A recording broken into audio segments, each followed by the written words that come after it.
कारण क्या बनता है आखिरकार एक व्यक्ति को इतना प्रमुखता से टारगेट करना लगातार? ये मतलब मैं देख रहा हूं कि कोई एक व्यक्ति के द्वारा ये बात नहीं कही जा रही है, उसमें अभय सिंह भी आते हैं उस रेंज में।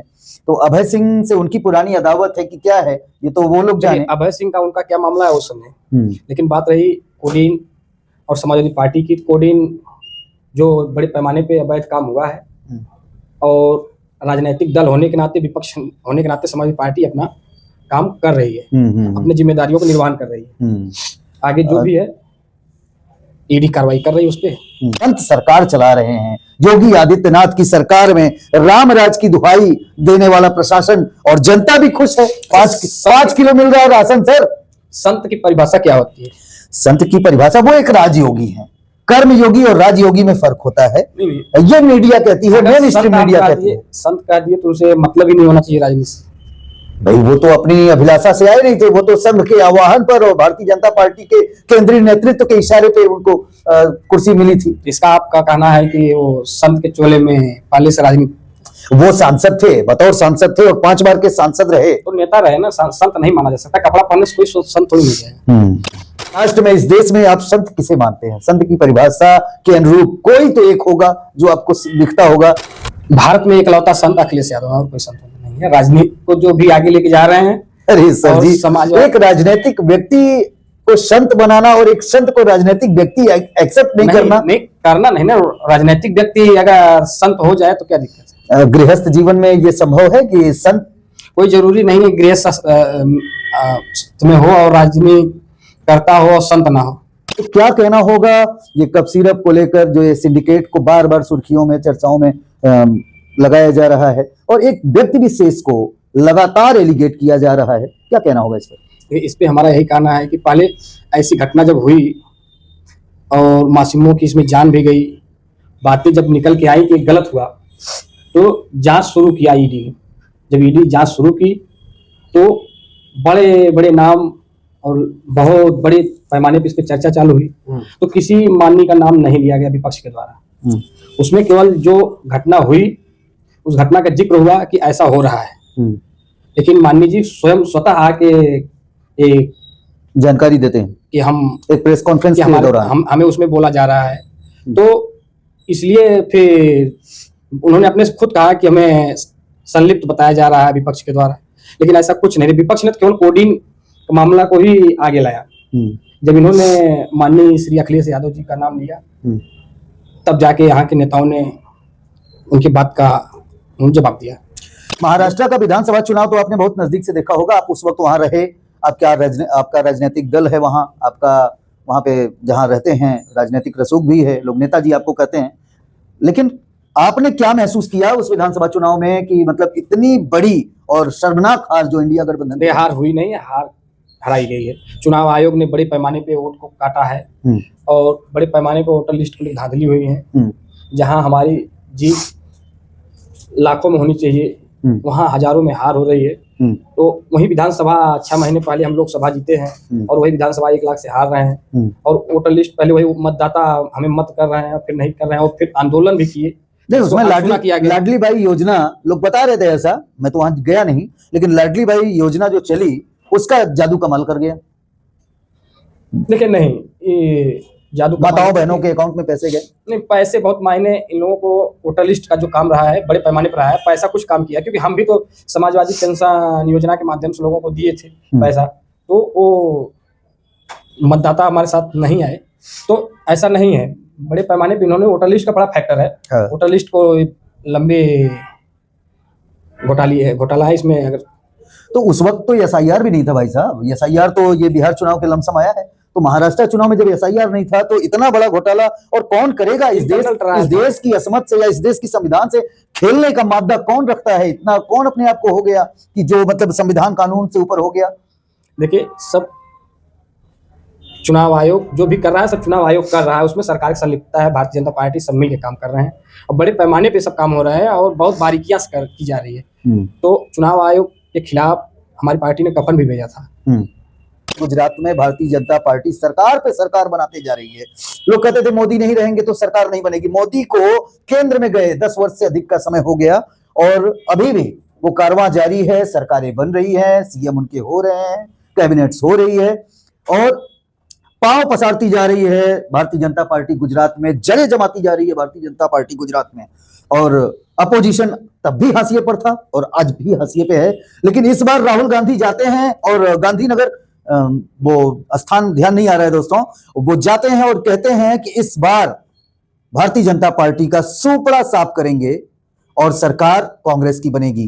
कितना सहमति व्यक्त करते हैं राहुल के इस बयान से और क्या कारण है कि जो लगातार 2.5 दशक से भारतीय जनता पार्टी की सरकार पे सरकार बनती जा रही है और जड़ें मजबूत हो गई। देखिए, सरकार बनाना जैसे ऐसा है कि वहाँ पे लोगों को बहुत मतलब नहीं है, धार्मिक मुद्दों में इतना उलझा दिए गए हैं, विकास से बहुत दूर रखा गया है। सबसे ज्यादा गुजरात में स्थितियां बना रखी है, तो धार्मिक मुद्दों को ले जाके विकास से, और वहाँ स्थितियां आज भी ऐसी हैं, कई किलोमीटर दूर से लोग सर पे मटके में पानी लेके आते जाते हैं। आज भी गरीबी की स्थिति बहुत खराब है। ये ग्रामीण इलाकों की बात आप कर रहे हैं? ग्रामीण इलाकों की बात कर रहे हैं। जो बातें दिखाई जाती हैं वो चीजें हैं नहीं वहाँ पे। लेकिन उत्तर प्रदेश और बिहार से पलायन करने वाले वो तमाम युवक या तो महाराष्ट्र की मुंबई राजधानी, अपनी अर्थ राजधानी देश की जाते हैं, या फिर गुजरात में शिफ्ट होते हैं। तो रोजगार तो गुजरात में है, तब तो लोग जाते हैं। गुजरात में नहीं है, गुजरात किसी शहर में हो, तो एक शहर में, अभी उत्तर प्रदेश को ही ले लिया जाए, कानपुर है, चाहे नोएडा को मान लिया जाए, तो इस स्थिति से 2-3 शहर हैं, उसी शहर को हाईलाइट किया गया है और स्थितियां आज भी वही हैं। आदिवासी और छोटे तबके के लोग आज भी काफी वहां पे दयनीय स्थिति में होगी। लेकिन वोट तो करते हैं ना भाजपा को? वोट करते नहीं है, जबरदस्ती सब कराया जाता है। वहाँ पे सब खरीदारी, बाहुबल का सिस्टम चलता है, यही सब स्थितियां हैं वहाँ पे। अच्छा, मतलब वहाँ भी बाहुबली ही है? हाँ, क्षेत्रीय बाहुबल बहुत हावी है। अच्छा, वहाँ पर। और उत्तर प्रदेश में बाहुबली और बाहुबल के बारे में क्या कहना चाहेंगे? उत्तर प्रदेश में अगर कुछ जातियों को छोड़ दिया जाए जो पुराने समय से सामंतवाद के रास्ते पे चली आई हैं, तो सब अपने विकास में लगे पड़े हैं। एक क्वेश्चन और आता है कि क्या लगता है 27 और 22, ये उत्तर प्रदेश के लिहाजे से बात कर रहा हूं कि 2022 का जो चुनाव था वो अखिलेश यादव और वो भीड़, वो समाजवादी पार्टी, वो कारवा, वो कुनबा, सब सारे समीकरण धरे के धरे रह गए। लेकिन हमारा प्रश्न यही पूरा नहीं होता, जीत हासिल नहीं हुई। बताया जाता है कि 80 के ऊपर और 90 के बीच में कुछ ऐसी सीटें हैं जिनका दायरा बहुत कम है भारतीय जनता पार्टी से समाजवादी पार्टी का। लेकिन क्या लगता है कि 2027 2022 के मुकाबले बेहतर होगा, 24 के समीकरण को फॉलो करेगा, या फिर गणित कुछ और कह रही है? जैसा कि अभी पूर्व सांसद धनंजय सिंह ने बताया कि ये 17 की स्थिति में अखिलेश यादव पहुंचने वाले हैं, 47-50 के अंदर जाने वाले हैं। समाजवादी पार्टी 2022 में राजनीति कर रही थी और आज भी राजनीति करती है, और हम छल नहीं करते। बीजेपी जो भी आज कर रही है, छल के बदौलत सरकार बना के कर रही है, और राजनीति में छल के माध्यम से आई है।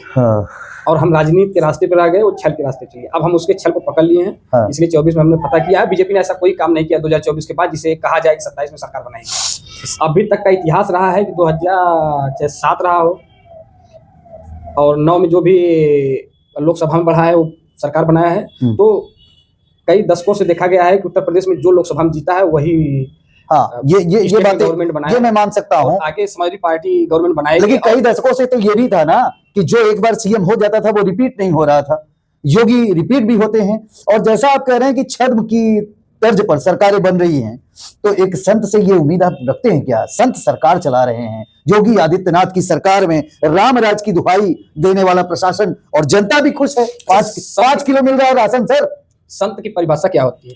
संत की परिभाषा वो एक राजयोगी है। कर्मयोगी और राजयोगी में फर्क होता है, ये मीडिया कहती है, मेन स्ट्रीम मीडिया कहती है। संत कह दिए तो उसे मतलब ही नहीं होना चाहिए राजनीति से। भाई वो तो अपनी अभिलाषा से आए नहीं थे, वो तो संघ के आह्वान पर और भारतीय जनता पार्टी के केंद्रीय नेतृत्व के इशारे पे उनको कुर्सी मिली थी। इसका आपका कहना है कि वो संत के चोले में पहले से राजनीति? वो सांसद थे, बतौर सांसद थे और 5 बार के सांसद रहे, तो नेता रहे ना, संत नहीं माना जा सकता। कपड़ा पहनने से कोई संत थोड़ी नहीं है, तो पहले नेता है। तो इस राष्ट्र में, इस देश में आप संत किसे मानते हैं? संत की परिभाषा के अनुरूप कोई तो एक होगा जो आपको दिखता होगा। भारत में एकलौता संत अखिलेश यादव, और कोई संत नहीं है। राजनीति को जो भी आगे लेके जा रहे हैं अरे सर और जी, समाजवाद एक राजनीतिक व्यक्ति को संत बनाना और एक संत को राजनीतिक व्यक्ति एक्सेप्ट नहीं करना, नहीं करना नहीं ना।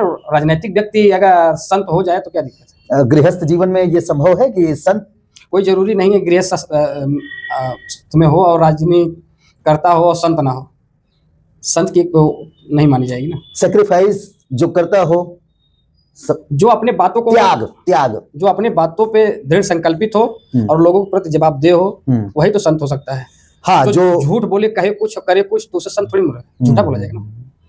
तो दोस्तों, ये थे हमारे साथ राष्ट्रीय सचिव समाजवादी पार्टी अधिवक्ता सभा और 5 राज्यों के प्रभारी समाजवादी पार्टी श्री संदीप यदुवंशी जी, जिन्होंने क्या कुछ अपने वक्तव्य में कहा। हालांकि क्वेश्चन बहुत ही जटिल थे, लेकिन उसका बेबाकी के साथ, बुद्धिमत्ता के साथ इन्होंने जवाब दिया है। अब देखने वाली बात यह होगी कि इनकी बातों में क्या कुछ सामने निकल के आता है, जो आने वाले भविष्य में उत्तर प्रदेश समेत इनके प्रभाव के क्षेत्रों में जो इनके राज्य हैं वो तय कर पाते हैं। क्या कुछ इनका राजनीतिक अपना स्टैंडर्ड है, इनकी पार्टी का है, या आने वाले भविष्य के गर्भ में है। धन्यवाद।